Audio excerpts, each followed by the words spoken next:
Mark, I know you've gone through all the documents all day long, or even all night long. You challenge anyone to find something in the forensics that's not matched by Officer Wilson's account of what happened, right? And that's what's most, intriguing to me, and I think dispositive in a case like this. While Wilson may well have filled in some of this lack of memory with information, when we look at the forensics, it is in line with what Wilson said. And one of the most compelling parts of it that we've talked about a bit before with you, Anderson, is we now know that the forensics support that Mike Brown came back about 21, 22 feet towards Darren Wilson.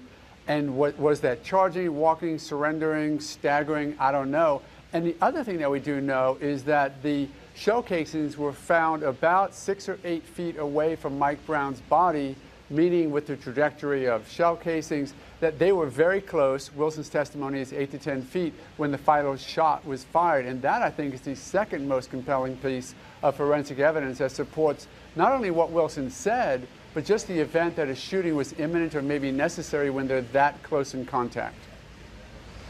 Sonny, do you believe the forensics backs it up?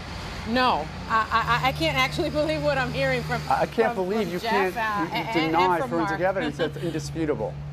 It's unbelievable that you can't acknowledge that it's not indisputable, Mark. Did he come back 25 feet? That is inaccurate. Let Sonny finish her point with you. In fact, Mark is talking about 25 feet. What we heard from the first witness was the medical investigator was that, one, he didn't take any crime scene photos because his camera was out of batteries, and two, he didn't measure anything because the distances weren't in dispute. And so we do have that information and that's fascinating. I think what is also interesting, Anderson, quite frankly, is when you talk about probable cause, which is the standard in front of the grand jury, and you saw Randy's package and you heard some of the witness testimony. It's fascinating that with so many divergent stories, many witnesses saying that he had his hands up and surrender. Because there was a variety of eyewitness testimony that they could have taken this to a jury. Of course they, not only could they have, they should have taken it to a jury. Mark, you say clearly, though, forensic evidence and that there was measurement done.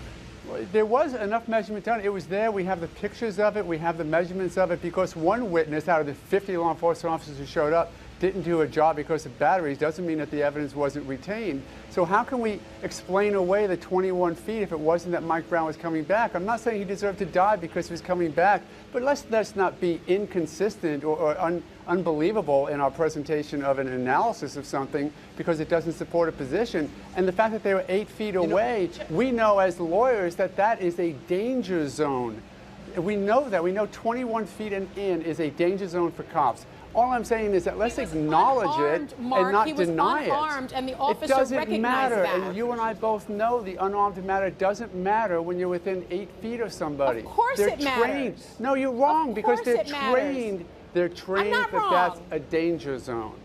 There's no reason to ignore what we know they're trained to do.